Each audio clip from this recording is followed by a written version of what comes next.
Bonjour à tous, je vais vous faire une vidéo sur Intonote pour expliquer rapidement comment faire des simulations de field. Donc déjà, pourquoi est-ce que c'est super intéressant?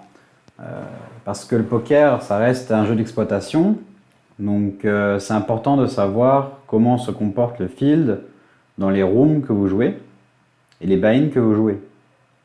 Comme ça vous permet de vous adapter le mieux possible pour maximiser votre V. Donc pour faire ça, on va dans Range Research.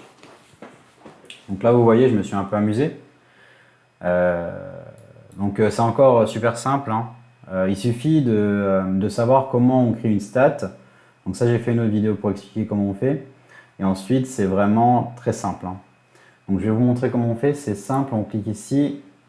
Ensuite, donc là, vous mettez un nom. Donc je vais refaire la simulation d'un 3-bet de BB vs bouton à 40 BB+, pour voir si ça bluffe ou pas sur ce que je joue. Donc un truc important, c'est qu'il vous faut beaucoup de mains. Moi, j'en ai à peu près 700 000 pour que ce soit représentatif des scénarios qui arrivent le moins souvent. Parce que, par exemple, un RFI bouton, sur la population, vous allez pouvoir le générer facilement. Un RFI bouton, ça arrive souvent. Mais par contre, quand ça commence à être situationnel, comme par exemple Rick Chauve, 20 BB deep de BB contre UTG, en fait, ça va tellement peu arriver que vous n'aurez pas beaucoup d'occurrences si vous n'avez pas assez de mains. Donc il faut beaucoup de mains. C'est l'inconvénient. Mais après, ça vous permet de faire des recherches qui sont vraiment très intéressantes. En plus, vous pouvez l'adapter. Je vais tout de suite mettre tournoi ici parce que si vous oubliez ça, ça va tout fausser vu qu'on joue des tournois.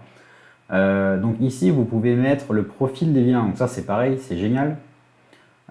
Si vous voulez avoir un profiling sur les profils tight, vous aurez des ranges différentes que les profils standards. Donc comment est-ce que vous faites? Vous faites create stat. Et ensuite, donc là, ça rejoint ce que j'avais expliqué sur les stats. Donc si on veut un 3-bet BB vs bouton, déjà il faut que bouton open. Donc bouton, ça va être vilain. Parce que nous, on veut les stats sur player. Donc on met vilain raise, on met au bouton. Ensuite, on veut qu'il n'y ait pas d'action avant. Donc c'est ça. Et ensuite, donc on veut player raises en BB. Le stack size, on a dit 40 BB+. Enfin, même effective stack size. Le bet size, je vais mettre entre 6 et 10 pour éviter les scénarios où on a des min raise, ou enfin des min 3 bêtes ou des tapis. Parce que ça arrive. Et voilà. Et donc ensuite, vous faites un test pour voir si on n'a rien oublié. Donc là, vous voyez, ça défile.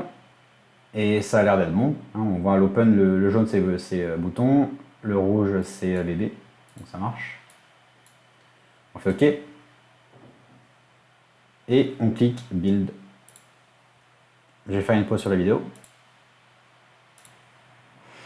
OK, c'est bon, la simulation est finie.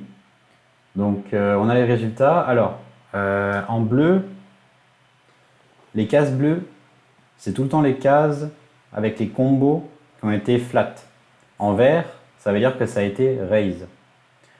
Donc là, on n'a pas seulement les 3 bêtes, on a aussi les mains qui ont été collées par BB. Donc par exemple, ici, on a As 8 off, on voit 46 occurrences. Les 46 occurrences qui sont allées au showdown ont été collées. Bien sûr, je dis occurrence au showdown parce que on n'a que les mains qui sont allées au showdown, sinon on ne sait pas ce que vilain est là. Donc ça ne serait pas dans la simulation. Dans ce cas, ça reste des fréquences. Et là, on a tous les combos. Donc forcément, les mains avec le moins de réalisation d'équité seront moins présentes dans le tableau. Forcément, paire d'As, par exemple, ça va très souvent aller au showdown.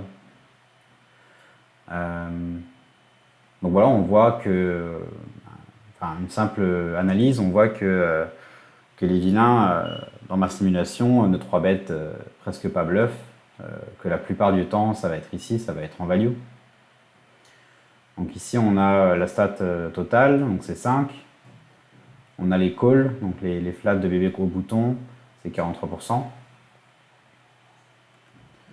Voilà, c'est comme ça qu'on fait les simulations de field. Donc vous avez toutes les stats à essayer avec les profiling de vilains. C'est vraiment super intéressant. Je vous recommande d'essayer les spots les plus récurrents et vous pourrez maximiser votre V comme ça. Allez, salut!